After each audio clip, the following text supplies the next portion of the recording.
Ini kalian harus berdoa semua? Sudah. Ada yang hadir? Hadir semua. Oke, baik. Ini hari kita masuk di pertemuan ke-12 ya, yaitu mata pelajaran SBDP. Di sini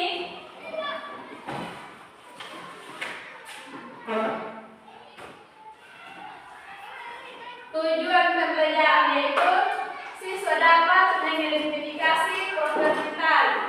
Materi kita pada hari ini properti tali. Di sini ada pengertian properti tali ya. Properti tali adalah alat yang digunakan sebagai media atau perlengkapan dari pementasan suatu tarian. Contoh biasa kalian di sini, kalau kalian isi tarian biasa harus ada perhiasan di kelas, harus kita hias ya kan?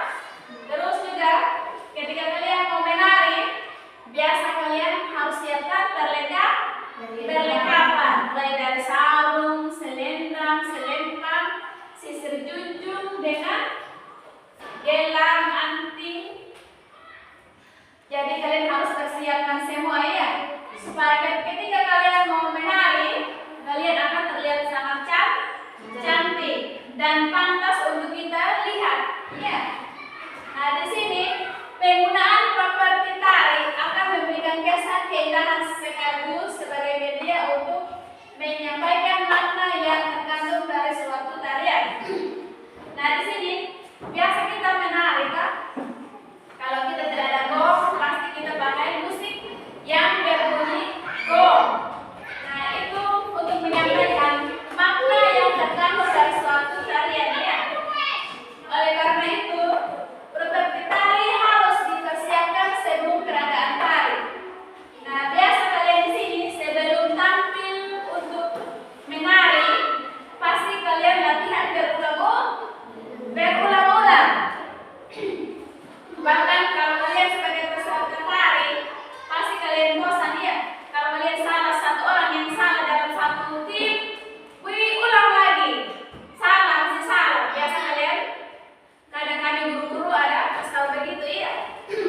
Pasti kalian juga pasti bosan ketika sekalipun yang lain, yang satu orang yang salah, yang lain benar, pasti ulang lagi supaya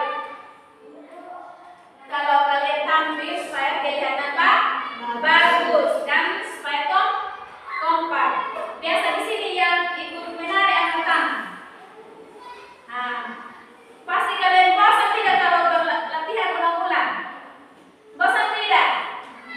Pasti bosan. Apalagi kalau dari kalian ada satu orang yang salah, kalau kalian yang lain sudah benar, ulang lagi, itu masih salah, belum kompak. Biasa kami ada selalu begitu toh.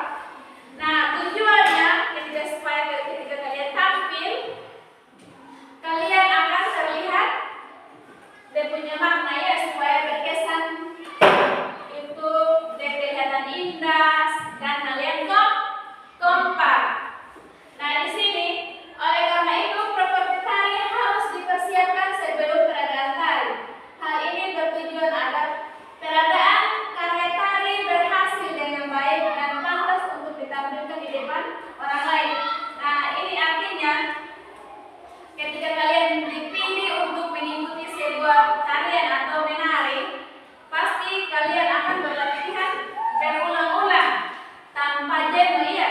Sekalipun kalian salah, sekalipun kalian benar, dapat kami usahakan harus lebih kompak lagi supaya ketika nanti banyak orang yang nonton, pasti bukan hanya 1-2 orang yang nonton ya.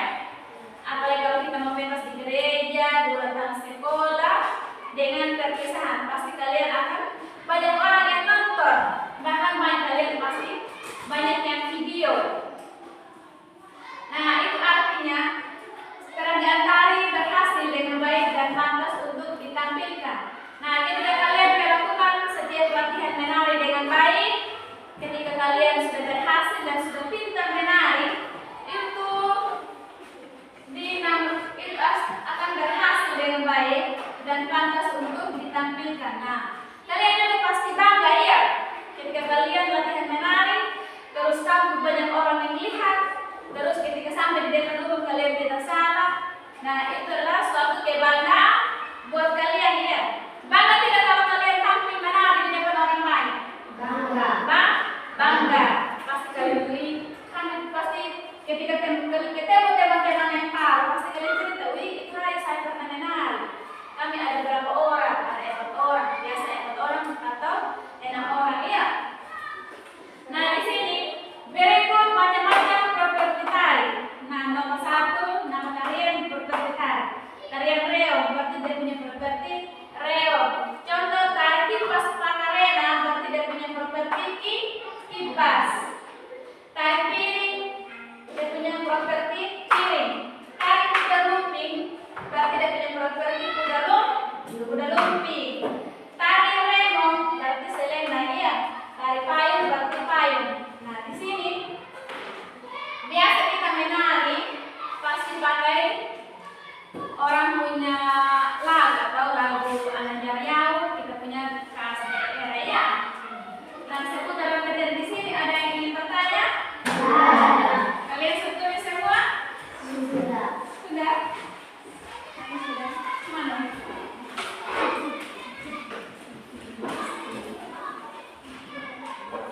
Tulis ini ada nanti bahan kalian. Nah, mana yang kalian?